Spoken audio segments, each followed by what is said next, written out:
Welcome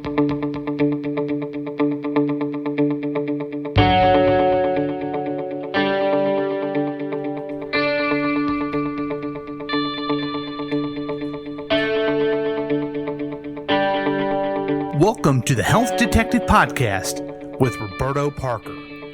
Join strength and conditioning expert Roberto Parker as he shares his over 35 years of experience in training athletes and helping people achieve their fitness goals. Now here's your moderator, Chris Whiting, with Coach Roberto. Hey, all right, thank you so much. Hey, so exciting as always to be with you for the Health Detective Podcast. This episode I'm really looking forward to because we're going to go through Roberto's top 5 exercises. The exercises that are going to have the most impact, make you the most healthy you can possibly be.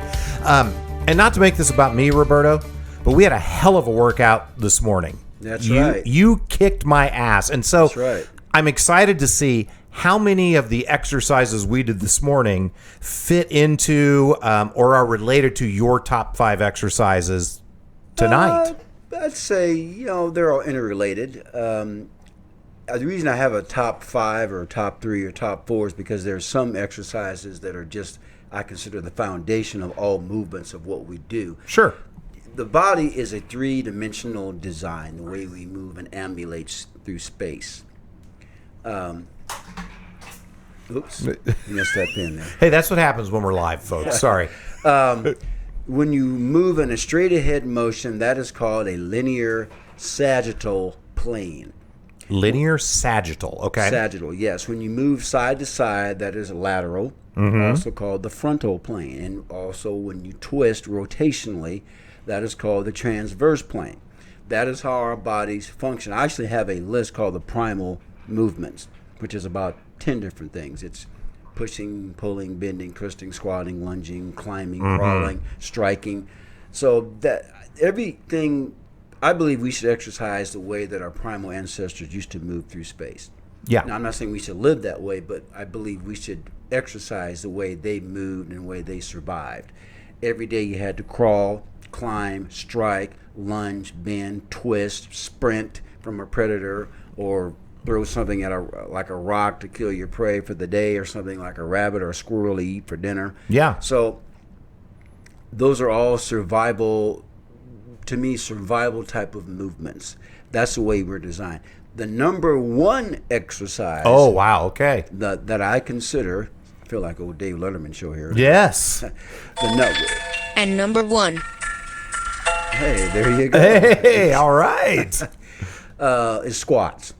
Squats, no doubt about it. Squatting is the most fundamental, foundational movement pattern, the way we need to live our lives. Think about it. Before we had bathrooms, you had to squat.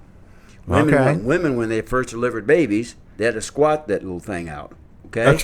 Okay, they just didn't have a doctor pull it out. Yeah, they didn't have stirrups back in the day. You had to squat it out. Okay. So squatting is very fundamental. Now, why? Squatting is a ground-based exercise. Ground-based meaning your feet are on the ground. We spend more time on our feet, at least we should anyway, than we do sitting down or laying in bed.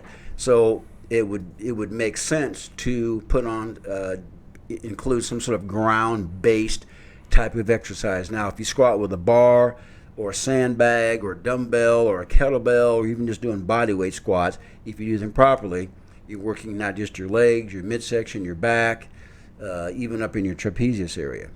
So there's a lot of bang for your buck there with squats. So this kind of makes sense to me because when I go to your class, if we're doing like sledgehammer swings and pounding on a tire, if we're doing kettlebell swings, you're squatting. I feel like we're getting in, 50, 75, 100 squats sometimes when we're doing those movements for 4 or 5 minutes at a time. Correct. Yeah, because like I said, squats are very fundamental to the way we have to move through space. The number 2. Number 2. Oh, this is good. Are lunges. Lunges are pretty much one-legged squats, but lunges require more balance and stability because you're on one leg.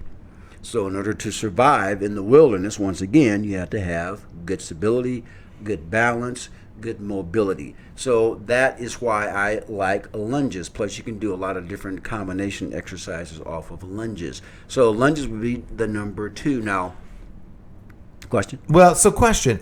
As we age, because I worked out with you about 10 years ago. Right. Had to stop. I've come back now. And I have found, between 40 and 50, doing lunges, I feel like my balance deteriorated those last 10 years. So I've really had to work. It is possible. Coming back to you to build that balance back up. Is that so? Okay, so I'm not abnormal. No, I mean in that regard. The old saying is, if you don't use it, you lose it. So, amen. And that's the thing Honey. about doing lunges, any sort of balance. One of the first things you lose as you age is your balance. Okay. Your equilibrium. So Yeah. that's why a lot of older people fall and break their hip in bad weather, or just sometimes just walking, because they've lost their sense of balance. And a lot of that is due because their muscles have started to atrophy, and they're losing muscle tissue, which is called sarcopenia. So that's another reason you should exercise, because if you don't exercise, especially after age 40, because now your body's getting older and your body's not making as much growth hormone like it used to, or as efficiently as it used to, or testosterone for men and estrogen for women, you're going to lose muscle density. And when you lose muscle density, those organs, not just bones and joints, but organs will be affected also, because muscles are pretty much like organs. When you build muscle, there is a compound called myokines. Myokines are like hormones. These hormones are made by the muscles, and they communicate with everything in the body. Your heart, your lungs, your kidneys, your pancreas, Wow. your prostate, your ovaries, everything. So My muscles. ovaries? Well, not you. Oh, okay. At least I don't think so. As far as you know. I hope Yeah. not, Chris. But anyway, muscles make myokines, and those are crucial for life-sustaining functions. Number 3. Number 3. Okay. Pushing or pulling. Now, I'm going to get a little bit more specific here other than pushing or pulling. Pushing. Things like push-ups. Makes sense. Things like overhead press. Now, if I had to choose between the two of those, I would take overhead press. Why? Because you're standing on your feet. You are ground-based. Interesting. I would have thought push-ups because you're doing body weight, but I would have been mistaken. Well, push-up. I'm not discounting push-ups at all, because push-ups are good. But with push-ups, you're not engaging you're not loading the body quite as much as pushing a bar over your head, or a dumbbell, or a log, or a branch, or whatever. And plus, when you're pushing something over your head, it requires a lot of stability of the spinal column. Whereas push-ups, they do require some stability, but not quite as much as doing an overhead press. Like I said, I like both of them. They're both good. In fact, I would take push-ups most times over bench press. And the reason is because you're ground-based with your feet and hands on the ground, and it requires a lot of core stability through your spine and your hips and your back and legs and so forth. So I would take intense push-ups over intense bench press. Now, which goes back to your adage of we get healthy from the belly button out. So Correct. you want to engage that core as much as you can. Right, exactly. So and that's another thing that overhead presses will do. Okay, wow. So we've had 2 exercises that were primarily legs. We had our first one involving the upper body at number 3. So are we ready for number 4. That would be deadlifts. Deadlifts are when you pick anything up off of the ground from basically a squatting position. Now, everything that I've talked about here thus far requires a degree of technique. If you pick something up wrong or push something over your head wrong, you're going to hurt yourself. You have to have the proper technique. That is why core stability is important, and mobility is important in everything that you do in life. But I would say deadlifts, and you can deadlift once again with a bar, with a dumbbell, with a medicine ball, like the 50-pound ball we did this morning. Yeah, we sure did. Boy, howdy. You can use Army sandbags, like I have at my facility. I just take some old Army bags and fill them up with sand. Use those too. You can use those too. So I just don't use bars. I use a lot of different implements. Yeah. And the thing about using a sandbag, just to touch on that a little bit, is that it's more unstable because you got sand more fluidly moving around in there. Or you can pick up. I've even used beer kegs. Oh, yeah. Which, well, you see that on the strongman competitions right. and stuff, So too. Yeah. I used to have a beer keg at my facility, but I moved it. But you could pick up beer kegs with stuff sloshing around in it, so that gives you more core stability. I want to go back just for a second. I forgot to mention one of the pulling exercises, and that would be chin-ups or pull-ups. Okay. Okay, now, I know some people are probably thinking, man, I can't do a chin-up or a pull-up. We have to modify. We have to regress it back a little bit, so you can use some TRX suspension systems. You can even get a little bit improvise a little bit by putting your feet up on a table or a chair and doing it that way, or have somebody spot you. You can use bungee cords. There's different ways of modifying, but that would be one of my top ones too, on the push-pull area. My wife, Jane, is going to love that because she's really working hard right now to be able to do pull-ups. That's a goal of hers. So we'll see if she gets there. Now, the pull-ups, those are... Oh, thank you. Now, on the pull-ups, that's not ground-based. That's probably the only one that's not on my list, but it does require a degree of core stability. I keep talking about stability there. You do? Notice. You do? Now, I have trained people in past years who have done pull-ups and chin-ups, and they've told me the next day that their abs are sore. Yeah. Because it takes that much core stability to keep yourself steady as you're pulling yourself up and down. Totally believe that. Okay. I can do a few, and every time I do them, I feel my abs engaged when I do it. Right. And that's another thing. A more advanced version of pull-ups are pegboard. Can't do that one yet, but someday. Yes. I'm getting there. If you guys don't know what pegboard is, look up some old PE class videos from the 1950s and 60s. You see young men doing pegboard exercises out some school out in California. In fact, President Kennedy at the time really promoted physical fitness back in the 60s. Yeah. And he was promoting this particular high school out there. I don't recall what the name of the high school is, but they showed old video footage of these young men doing pegboards, climbing ropes, doing jumping jacks, doing mountain climbers and squat thrusts and burpees in class. That's the way PE class was in those days. Yeah.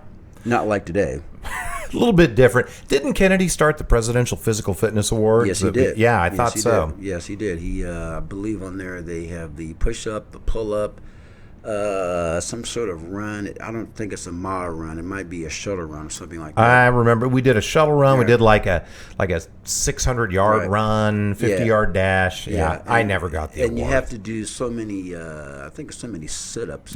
Sit-ups were in there too. In 60 seconds or something like that. Yeah, it was. Yeah, there were like 6 things that all specifically embarrassed me in front of my classmates. It was great. Yeah. So that was deadlift. Was Number 5. Oh, wow. Oh, well, let's see. Number 5. Okay, yeah, it's official. Now, number 5, I don't really have a specific exercise. What I do is I combine all the above. So a lunge with a twist, squat with a press, deadlift with a high pull, like a high pull deadlift to an upright row. Mm-hmm. It's hard for me to demonstrate that in front of this microphone, but these are what I call multi-planar, multi-movement compound exercises. Now, you read about these quite a bit now in the IHIIT training, the high intensity training. Oh, right. Which is pretty much circuit training. And what this is, you're really putting 2 or 3 exercises in one exercise. Mm-hmm. And what that does, the theory behind it is to burn more calories, to engage more muscles, to get the adrenaline pumping, which makes sense. It's good. Now, it depends what your goals are when you exercise, folks. If your goal is to lose body fat, you have to have a certain tempo, velocity, how fast you're moving with the load, a certain amount of rest, a certain amount of sets and reps, and how many days a week you're going to do it. Yeah. If your goal is to put on a lot of muscle, like bulk, if you're training for a specific athletic sport, you want to put on a lot of muscle, once again, you have to tweak the tempo, the days, the sets, the reps, the velocity. So there's things you have to tweak in there. So everybody's going to be a little bit different. And you have to find an exercise or exercises that you're going to get the most bang for your buck. everybody's a little bit different how you respond. Some people respond more to heavier weightlifting. Mm-hmm. Some people respond better to circuit training. Mm-hmm. Some people respond more to maybe body weight training.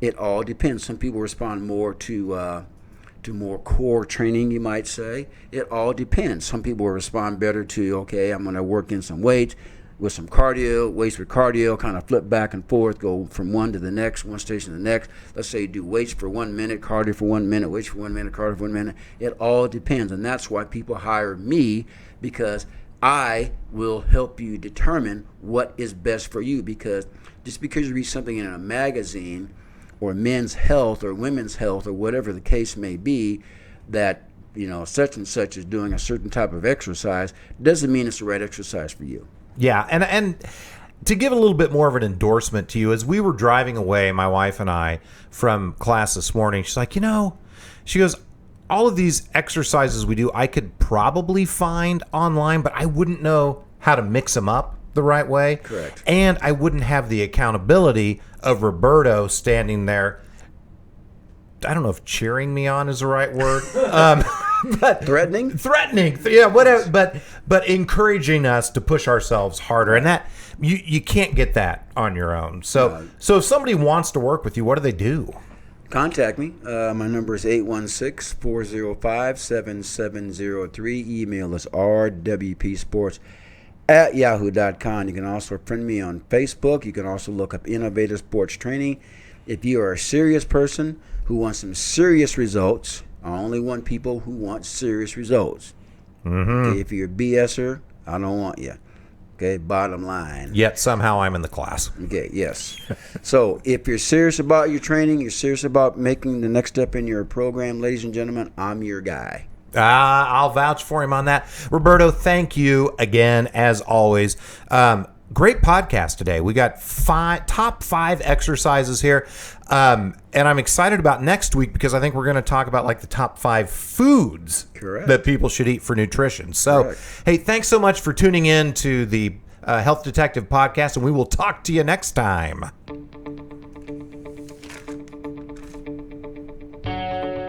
Thanks for listening to the Health Detective Podcast with Roberto Parker. You can contact Roberto at 816-405-7703 or by email at rwpsports@yahoo.com with any comment or question you may have. Join us next time for the Health Detective Podcast with Roberto Parker.